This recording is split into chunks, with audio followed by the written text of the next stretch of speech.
তো দেখো, আজকে যে গুরুত্বপূর্ণ বিজ্ঞপ্তি সম্পর্কে এই ভিডিওতে আমরা আলোচনা করছি, যেখানে পশ্চিমবঙ্গে আশা কর্মী নিয়োগ শুরু হলো এবং এখানে অ্যাপ্লিকেশন শুরু হলো আজ থেকেই, অর্থাৎ 9 আগস্ট 2024 তারিখ থেকে অ্যাপ্লিকেশন শুরু হলো, যেখানে 30 আগস্ট 2024 তারিখ পর্যন্ত তোমরা অ্যাপ্লিকেশন করতে পারবে। এবং যারা অ্যাপ্লিকেশন করবে তোমাদের ইন্টারভিউ হবে 25 সেপ্টেম্বর 2024 এবং 26 সেপ্টেম্বর 2024, অর্থাৎ এই দুটি ডেটে বিভিন্ন প্রার্থীর ইন্টারভিউ থাকবে। এবং এই ইন্টারভিউতে যদি তোমরা কোয়ালিফাই করতে পারো তাহলে আশা কর্মী পোস্টে চাকরি পেয়ে যাবে। এবং দেখো, এখানে আরো একটি গুরুত্বপূর্ণ তথ্য তোমাদের জানিয়ে রাখি, এখানে তোমাদের কোনো রকমের লিখিত পরীক্ষা হবে না, সরাসরি ইন্টারভিউর মাধ্যমে তোমরা চাকরি পেতে পারো। এবং যারা অ্যাপ্লিকেশন করতে চাইছো, অ্যাপ্লিকেশন ফর্ম রয়েছে, সেই ফর্মটি তোমাদের ফিল আপ করতে হবে এবং তার সাথে তোমাদের বিডিও অফিসে কিন্তু জমা করতে হবে। বিডিও অফিসে জমা করার যে পদ্ধতি রয়েছে, যেখানে তোমরা রেজিস্টার পোস্টের মাধ্যমে কিন্তু জমা করতে পারবে, অর্থাৎ রেজিস্টার পোস্টের মাধ্যমে বা পোস্টাল সার্ভিসে তোমাদের কিন্তু পাঠাতে হবে। সরাসরি বিডিও অফিসে গিয়ে বা কারোর মাধ্যমে কিন্তু তোমরা জমা করতে পারবে না, সেক্ষেত্রে কিন্তু গ্রহণযোগ্য হবে না। তো সেক্ষেত্রে তোমাদের রেজিস্টার পোস্টের মাধ্যমে কিন্তু পাঠিয়ে দিতে হবে। এবং তোমাদের কবে ইন্টারভিউ হবে, কোথায় ইন্টারভিউ হবে, সেই সম্পর্কিত যে তথ্য, সেগুলো তোমরা কিন্তু ডাকযোগে পরবর্তী ক্ষেত্রে এডমিট কার্ড পেয়ে যাবে। অর্থাৎ দেখো, এখানে বলা হয়েছে যে উপরিউক্ত শর্ত পূরণকারী যোগ্য প্রার্থীদের ইন্টারভিউয়ের জন্য ইন্টারভিউ লেটার, ইন্টারভিউয়ের তারিখ, সময়, স্থান উল্লেখপূর্বক নির্দিষ্ট ঠিকানায় যোগাযোগে প্রেরণ করা হবে। অর্থাৎ তোমাদের কিন্তু পরবর্তী ক্ষেত্রে এডমিট কার্ড দেওয়া হবে এবং সেখানে লেখা থাকবে যে কোন লোকেশনে যেতে হবে এবং কখন যেতে হবে। এখানে দেখো, শিক্ষাগত যোগ্যতার ক্ষেত্রে তোমাদের জানিয়ে রাখি কারা কারা এখানে অ্যাপ্লিকেশন করতে পারবে। তো শিক্ষাগত যোগ্যতার ক্ষেত্রে বলা হয়েছে প্রার্থীকে মাধ্যমিক বা সমতুল্য পরীক্ষায় অবতীর্ণ হতে হবে। মাধ্যমিক বা সমতুল্য পরীক্ষায় অনুত্তীর্ণ প্রার্থীরাও আবেদনকারী হিসাবে বিবেচিত হবেন। উচ্চতর শিক্ষাগত যোগ্যতার প্রার্থীরাও আবেদনকারী হিসাবে বিবেচিত হবেন। এক্ষেত্রে মাধ্যমিক বা মাধ্যমিক সমতুল্য পরীক্ষায় প্রাপ্ত নম্বরে কিন্তু বিচার করা হবে। উচ্চতর শিক্ষাগত যোগ্যতা থাকা প্রার্থীদের উচ্চশিক্ষার কোনো বাড়তি মূল্যায়ন বা বিবেচনার সুযোগ কিন্তু থাকবে না। তো সেক্ষেত্রে দেখো, এখানে বলা হচ্ছে যদি তুমি মাধ্যমিক পাস করে থাকো, উচ্চ মাধ্যমিক পাস করে থাকো অথবা গ্রাজুয়েশন, পোস্ট গ্রাজুয়েশন, প্রত্যেকে অ্যাপ্লিকেশন করতে পারবে, কিন্তু তোমাদের মাধ্যমিকে প্রাপ্ত নম্বরে কিন্তু এখানে ধরা হবে এবং সেই নম্বরের ভিত্তিতেই তোমাদের ইন্টারভিউতে ডাকা হবে। এবং ইন্টারভিউতে যদি তুমি পাস করতে পারো তাহলেই আশা কর্মী পোস্টে চাকরি পেয়ে যাবে। এবং দেখো, এখানে বয়সের লিমিটের ক্ষেত্রে 1 জানুয়ারি 2024 ডেট অনুযায়ী তোমাদের বয়স থাকতে হবে 30 থেকে 40-এর মধ্যে। এটা হচ্ছে জেনারেল ক্যাটাগরিতে। আর যদি তুমি তফসিলি জাতি অথবা তফসিলি উপজাতি হয়ে থাকো তাহলে 22 থেকে 40-এর মধ্যে কিন্তু হতে হবে, তাহলে তোমরা এখানে অ্যাপ্লিকেশন করতে পারবে। আর এই যে বয়সের লিমিট, সেটা কিন্তু ক্যালকুলেট করা হবে 1/1/2024 ডেট অনুযায়ী, অর্থাৎ নির্দিষ্ট ডেটে মিনিমাম এবং ম্যাক্সিমাম বয়সের মধ্যে কিন্তু থাকতে হবে। এবং তোমাদের অবশ্যই বিবাহিতা কিংবা বিধবা কিংবা বিবাহ বিচ্ছিন্না মহিলা হতে হবে এবং যে লোকেশনের তরফ থেকে বিজ্ঞপ্তি জারি হয়েছে সেই লোকেশনের তোমাদের স্থায়ী বাসিন্দা হতে হবে, তাহলে তোমরা এখানে অ্যাপ্লিকেশন করতে পারবে।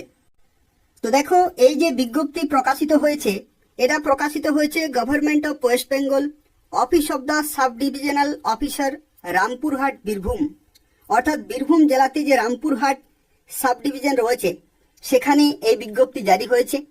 এবং এই সাব ডিভিশনের যে সমস্ত বিভিন্ন ব্লক রয়েছে সেই সমস্ত ব্লকে আশা কর্মী পোস্টে নিয়োগ করা হচ্ছে। তো তোমরা যারা সেই সমস্ত লোকেশনের বাসিন্দা তারা এখানে অ্যাপ্লিকেশন করতে পারবে।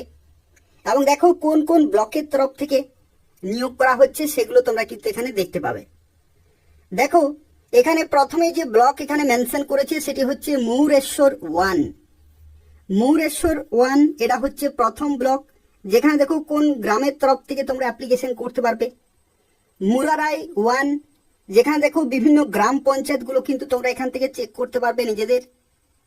এবং তার সাথে সাথে কোন গ্রাম থেকে তোমরা অ্যাপ্লিকেশন করতে পারবে সেগুলো কিন্তু এখানে দেয়া রয়েছে। তো নিজেদের গ্রামগুলো এখানে কিন্তু চেক করে নেবে। যদি তোমাদের গ্রাম এখানে লেখা থাকে তাহলে তোমরা অবশ্যই অ্যাপ্লিকেশন করতে পারবে। এবং দেখো এখানে ক্যাটাগরিগুলো কিন্তু দেওয়া রয়েছে, অর্থাৎ কোন কোন ক্যাটাগরিতে তোমরা অ্যাপ্লিকেশন করতে পারবে। এখানে দেখো বিভিন্ন জায়গাতে এসসি রয়েছে, এসসি এসটি এই সমস্ত ক্যাটাগরি। আবার কিছু কিছু জায়গাতে দেখো এনএ রয়েছে, এনএ অর্থাৎ এখানে জেনারেল প্রার্থীও কিন্তু অ্যাপ্লিকেশন করতে পারবে। তো সেক্ষেত্রে দেখো বিভিন্ন প্রার্থীর ক্ষেত্রে কিন্তু বিভিন্ন শূন্যপদ রয়েছে বিভিন্ন ব্লকের তরফ থেকে এবং বিভিন্ন গ্রাম পঞ্চায়েতের তরফ থেকে। তো সেক্ষেত্রে সেই সমস্ত লোকেশনে বিভিন্ন ক্যাটাগরিতে তোমরা অ্যাপ্লিকেশন করতে পারবে। একই রকম দেখো এখানে মুরারাই 2 রয়েছে, এখানে দেখো বিভিন্ন গ্রাম পঞ্চায়েত রয়েছে। এই সমস্ত গ্রাম পঞ্চায়েতে যদি তোমরা বাসিন্দা হয়ে থাকো এবং এই সমস্ত গ্রামগুলি থেকে যদি তোমরা এই ভিডিওটি দেখছো, তাহলে অবশ্যই অ্যাপ্লিকেশন করতে পারবে। নিজেদের গ্রামগুলো এখানে কিন্তু চেক করে নেবে। পরবর্তী দেখো এখানে আরো বিভিন্ন ব্লক রয়েছে, যেমন রামপুরহাট 1 রয়েছে। এই ব্লকের দেখো বিভিন্ন গ্রাম পঞ্চায়েত রয়েছে এবং বিভিন্ন গ্রাম রয়েছে। এই সমস্ত বিভিন্ন গ্রাম থেকে যদি তুমি দেখছো তাহলে অবশ্যই অ্যাপ্লিকেশন করতে পারবে। রামপুরহাট 2 বিভিন্ন গ্রাম পঞ্চায়েত এবং নিজেদের গ্রামগুলো তোমরা কিন্তু চেক করবে। একই রকম ভাবে দেখো নলহাটি রয়েছে, নলহাটি 1, যেখানে বিভিন্ন গ্রাম পঞ্চায়েত রয়েছে এবং বিভিন্ন গ্রাম রয়েছে। এই সমস্ত গ্রামে যদি তোমরা বাসিন্দা হয়ে থাকো তাহলে অবশ্যই অ্যাপ্লিকেশন করতে পারবে। তো এতগুলো বিভিন্ন ব্লক রয়েছে রামপুরহাট সাব ডিভিশনের তরফ থেকে, এবং এই সমস্ত গ্রামে যদি তোমরা স্থায়ী বাসিন্দা হয়ে থাকো তাহলে এখানে অ্যাপ্লিকেশন করতে পারবে।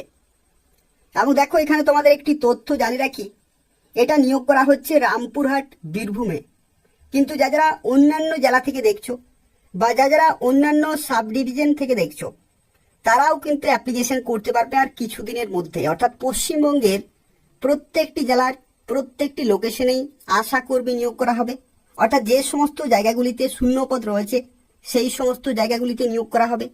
তো সেক্ষেত্রে তোমাদের আর কিছুদিন অপেক্ষা করতে হবে, তোমরা প্রত্যেকটি লোকেশন থেকেই তোমরা কিন্তু অ্যাপ্লিকেশন করতে পারবে। তো দেখো এরপর আমরা আলোচনা করব তোমরা কিভাবে অ্যাপ্লিকেশন করতে পারবে। তো অ্যাপ্লিকেশন যারা করতে চাইছো তাদের ক্ষেত্রে জানিয়ে রাখি, অ্যাপ্লিকেশন ফর্মটি তোমাদের খুব ভালোভাবে ফিল আপ করতে হবে এবং এটা হচ্ছে অ্যাপ্লিকেশন ফর্ম। এই ফর্মটি তোমরা কিন্তু পেয়ে যাবে এই ভিডিওর ডেসক্রিপশন বক্সে। এই যে ভিডিওটি তোমরা দেখছো এই ভিডিওর ডেসক্রিপশন বক্স তোমরা চেক করবে, সেখানে পিডিএফ দেওয়া রয়েছে। সেই পিডিএফটি ডাউনলোড করবে, প্রিন্ট আউট করবে এবং যা কিছু ডকুমেন্ট রয়েছে প্রত্যেকটি অ্যাটাচ করবে এবং রেজিস্টার পোস্টের মাধ্যমে নিজেদের বিডিও অফিসে কিন্তু পাঠিয়ে দিতে হবে। রেজিস্টার পোস্টের মাধ্যমেই পাঠাতে হবে, সেখানে গিয়ে জমা করলে কিন্তু হবে না, তাহলে রিজেক্টেড হয়ে যাবে। তো সেক্ষেত্রে এগুলো মাথায় রেখে কিন্তু অ্যাপ্লিকেশন পুরোপুরি কমপ্লিট করতে হবে। তো দেখো এই যে অ্যাপ্লিকেশন ফর্ম রয়েছে, যেখানে প্রথমেই ডান দিকে বলা হচ্ছে প্রার্থীর স্বাক্ষর সহ সাম্প্রতিক পাসপোর্ট সাইজ ফটো, অর্থাৎ recent passport size colour photo কিন্তু এখানে সেটে দিতে হবে, যেখানে নিজেদের স্বাক্ষর কিন্তু থাকতে হবে, অর্থাৎ ক্রস সিগনেচার কিন্তু থাকতে হচ্ছে। এবং দেখো এখানে যেরকম ভাবে বলা হয়েছে যে আঠা দিয়ে লাগান পিন বা সেলাই কিন্তু করবেন না।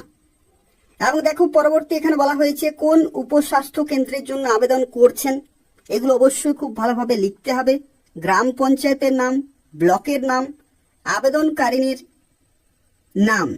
তো সেক্ষেত্রে আবেদনকারী যিনি রয়েছেন তার নাম কিন্তু এখানে লিখতে হবে বাংলাতে, তারপরে ইংরেজিতে কিন্তু লিখতে হবে বড় হরফে, অর্থাৎ ক্যাপিটাল লেটারে কিন্তু লিখতে হবে ইংরেজিতে নিজের নাম, প্রথমে বাংলাতে তারপরে ইংরেজিতে। জন্মের তারিখ 1/1/2024 ডেট অনুযায়ী কত বছর কত মাস কতদিন, এবং আবেদনকারীর স্বামীর নাম বাংলাতে লিখতে হবে, ইংরেজিতে বড় হরফে অর্থাৎ ক্যাপিটাল লেটারে লিখতে হবে। পিতার নাম বাংলায় লিখতে হবে এবং ইংরেজিতে ক্যাপিটাল লেটারে লিখতে হবে। ঠিক যেরকম ভাবে বলা হয়েছে সেরকম ভাবে কিন্তু লিখতে হবে। পিন কোডের সাথে এখানে গ্রাম, পোস্ট, জেলা, দেখো এখানে বীরভূম দেয়া রয়েছে, থানা, ফোন নম্বর এবং মেরিটাল স্ট্যাটাস বা বৈবাহিক স্থিতি। এখানে তুমি বিবাহিত নাকি বিবাহ বিচ্ছিন্ন নাকি বিধবা সেটা কিন্তু অবশ্যই টিক মার্ক দিতে হবে, যেটাতে সঠিক সেটাতেই টিক মার্ক দিতে হবে, বাকিগুলোতে কিছু করার কোনো প্রয়োজন নেই। এবং এখানে দেখো জাতির ক্ষেত্রে দেখো এখানে জেনারেল নাকি এসসি নাকি এসটি এগুলো কিন্তু সিলেক্ট করতে হবে। জাতিগত শংসাপত্রের নম্বর, তারিখ এবং রেশন কার্ডের নম্বর যা কিছু এখানে চেয়েছে প্রত্যেকটি কিন্তু সঠিকভাবে দিতে হবে। এবং দেখো এই যে অ্যাপ্লিকেশন ফর্ম রয়েছে এর সাথে কোন কোন কাগজগুলি অবশ্যই তোমাদের জমা করতে হবে। দেখো প্রথমে বলা হচ্ছে জন্ম তারিখের প্রমাণস্বরূপ মাধ্যমিক বা সমতুল্য পরীক্ষার এডমিট কার্ড অথবা জন্ম তারিখের শংসাপত্র। এখানে তোমাদের জানিয়ে রাখি যে সমস্ত কাগজগুলি তুমি জমা দেবে প্রত্যেকটিতে কিন্তু টিক চিহ্ন দিতে হবে। এবং এটাও তোমরা মাথায় রাখবে এখানে যা কিছু কাগজ চেয়েছে প্রত্যেকটি কিন্তু জমা করতে হবে। তার কারণ হচ্ছে এগুলো প্রত্যেকটি হচ্ছে প্রমাণস্বরূপ এসেনশিয়াল ডকুমেন্ট রয়েছে, তো প্রত্যেকটি কিন্তু তোমাদের সাবমিট করতে হবে, না হলে অ্যাপ্লিকেশন ফর্ম কিন্তু রিজেক্টেড হয়ে যেতে পারে। তো দেখো প্রথমে বলা হচ্ছে বয়সের প্রমাণপত্রের ক্ষেত্রে মাধ্যমিকের এডমিট কার্ড তুমি দিতে পারো অথবা বার্থ সার্টিফিকেটের জেরক্স কিন্তু তুমি দিতে পারো।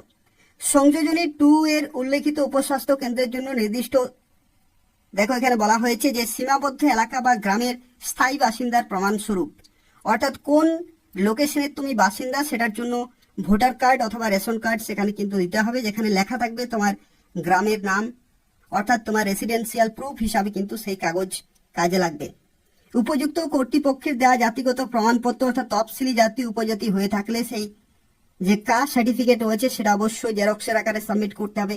মাধ্যমিক বা সমতুল্য পরীক্ষার মার্কশিট এবং এখানে গ্রেড 1 এবং গ্রেড 2 স্বনির্ভর গোষ্ঠীর সদস্য প্রশিক্ষণপ্রাপ্ত দায় অথবা লিঙ্ক ওয়ার্কার এর প্রমাণপত্র প্রযোজ্য হলে, অর্থাৎ যদি থাকে তাহলে, এবং 2 কপি সাম্প্রতিক যে পাসপোর্ট সাইজ ফটো কিন্তু এখানে লাগবে, স্বস্বাক্ষরিত সিগনেচার কিন্তু হতে হবে। এবং এখানে দেখো এখানে যে 2টি ফটো লাগছে, একটি ফটো তোমাদের অ্যাপ্লিকেশন ফর্মের সাথে কিন্তু থাকবে আর একটি খামের মধ্যে তোমাদের দিতে হবে। আর দেখো এখানে বলা হয়েছে যে 22 টাকার যে ডাক টিকিট সহ নিজের নাম ও ডাকযোগের সম্পূর্ণ ঠিকানা মোবাইল নম্বর সহ লেখা খাম কিন্তু তোমাদের দিতে হবে। তার কারণ হচ্ছে এই খামের মাধ্যমে তোমরা কিন্তু যে ইন্টারভিউ যে এডমিট কার্ড সেটা কিন্তু পেয়ে যাবে। তো এই সমস্ত গুরুত্বপূর্ণ ডকুমেন্টগুলো অবশ্যই তোমাদের কিন্তু পাঠাতে হবে। এবং তার সাথে দেখো বর্তমানে বৈবাহিক স্থিতি সম্পর্কে স্বস্বাক্ষরিত হলফনামা, এটা হচ্ছে মেরিটাল স্ট্যাটাসের কাগজপত্র, তুমি বিবাহিতা নাকি বিধবা নাকি বিবাহ বিচ্ছিন্না সেটার প্রমাণস্বরূপ কাগজ কিন্তু তোমাদের পাঠাতে হবে। দেখো এখানে অনেকেরই হয়তো প্রশ্ন হতে পারে যে তাহলে কোন কাগজ এখানে পাঠাতে হবে।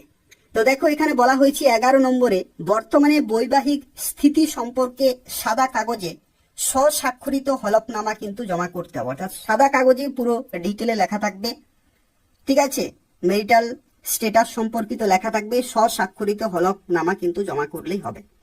তো এই হচ্ছে সম্পূর্ণ তথ্য। যারা অ্যাপ্লিকেশন করতে চাইছো, নিজের যে বিডিও অফিস রয়েছে অর্থাৎ যে সমস্ত ব্লকের তরফ থেকে নিয়োগ করা হচ্ছে সেই বিডিও অফিসগুলোতে তোমাদের কিন্তু রেজিস্টার পোস্টের মাধ্যমে অ্যাপ্লিকেশন ফর্ম এবং যা কিছু ডকুমেন্ট রয়েছে সেগুলো অ্যাটাচ করে পাঠিয়ে দিতে হবে,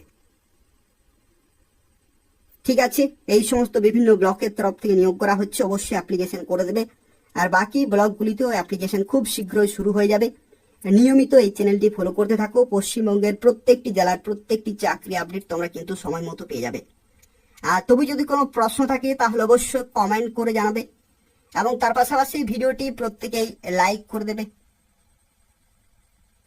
শেয়ার করে দেবে এবং তার পাশাপাশি চ্যানেলটি অবশ্যই সাবস্ক্রাইব করে রাখো নিয়মিত চাকরির বিজ্ঞপ্তিগুলি পাওয়ার জন্য। ধন্যবাদ।